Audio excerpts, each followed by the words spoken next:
Shalom sahabatku, sebelum kita merenungkan kebenaran firman Tuhan di pagi hari ini, mari kita sama-sama berdoa. Bapa Surgawi, terima kasih atas kebaikan-Mu. Bapa, jamah setiap kami, agar kami boleh terus diajar melalui kebenaran firman-Mu. Pimpin setiap kami ya Bapa. Haleluya, amin. Pagi hari ini, kita akan merenungkan kebenaran firman-Nya dengan tema kedaulatan Tuhan yang tidak masuk akal. Mari kita buka Alkitab di dalam kitab Habakuk 1 ayat yang kedua sampai yang keempat. Berapa lama lagi Tuhan, aku berteriak, tetapi tidak kau dengar, aku berseru kepadamu, penindasan, tetapi tidak kau tolong. Mengapa engkau memperlihatkan kepadaku kejahatan, sehingga aku memandang kelaliman? Ya, aniaya dan kekerasan ada di depan mataku. Perbantahan dan pertikaian terjadi. Itulah sebabnya hukum kehilangan kekuatannya dan tidak pernah muncul keadilan. Sebab orang fasik mengepung orang benar. Itulah sebabnya keadilan muncul terbalik. Satu kali waktu, seorang hamba Tuhan yang sangat mengasihi Tuhan dan setia dalam melayani Dia bertanya di dalam ketidakmengertiannya kepada Tuhan. Berapa lama lagi Tuhan, aku berteriak, tetapi tidak kau dengar. Aku berseru kepadamu, penindasan, tetapi tidak kau tolong. Pertanyaan Habakuk kepada Tuhan Allahnya adalah tentang bangsa Kasdim atau bangsa Babel yang lalim dan menjajah umat Tuhan. Namun ketika Habakuk berseru dan bertanya kepada Tuhan Allahnya, dia tidak mendapatkan jawaban apa-apa. Seakan-akan Tuhan membisu terhadap keluh kesah Habakuk.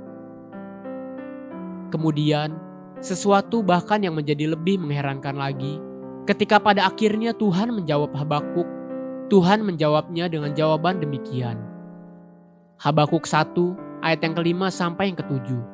Lihatlah di antara bangsa-bangsa dan perhatikanlah, jadilah heran dan tercengang-cengang, sebab aku melakukan suatu pekerjaan dalam zamanmu yang tidak akan kamu percayai jika diceritakan. Sebab sesungguhnya, akulah yang membangkitkan orang Kasdim, bangsa yang garang dan tangkas itu, yang melintasi lintang bujur bumi untuk menduduki tempat kediaman yang bukan kepunyaan mereka. Bangsa itu dahsyat dan menakutkan. Keadilannya dan keluhurannya berasal daripadanya sendiri. Sekarang bukan hanya Habakuk dibuat bingung dengan doa-doa yang memohon pertolongan, namun tidak dijawab oleh Tuhan. Dia bahkan lebih frustasi lagi dengan jawaban bahwa Tuhanlah yang mendatangkan bangsa Kasdim itu. Coba tempatkan diri kita sendiri di posisi Habakuk, seorang yang setia melayani Tuhan dan hidup sesuai firman-Nya.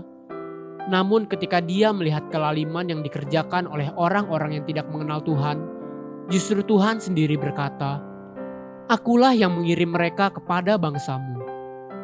Dalam keadaan seperti itu, semua pola pikir dan pengenalan kita tentang Tuhan akan bersaksi melawan kita sendiri, kecuali kita sungguh-sungguh mengenal Dia dengan benar. Sekali lagi, pengenalan atau pengetahuan kita tentang Tuhan tidak akan membuat kita dapat bertahan di dalam keadaan seperti yang dialami oleh Habakuk, kecuali kita mengenal Tuhan dengan benar. Sebab pengenalan atau pengetahuan tentang Tuhan tidak sama dengan pengenalan akan Tuhan. Pada titik inilah Tuhan menyatakan dirinya dan membangun pengenalan akan Tuhan kepada Habakuk, yaitu Dialah Allah yang tidak pernah meninggalkan umat-Nya, sekalipun kita mungkin tidak melihat dan tidak merasakan penyertaan-Nya. Sebab namanya akan disebut Immanuel, yang berarti Tuhan menyertai umat-Nya. Di dalam pengenalan akan Tuhan itulah kita akan mengenal kedaulatan Tuhan. Haleluya, sahabatku, mari kita sama-sama berdoa. Terima kasih Bapa Surgawi, aku mau terus belajar untuk tetap tenang dalam segala perkara yang Engkau kerjakan, sebab Engkau selalu menyertai umat-Mu. Amin. Jesus loves you and so do I.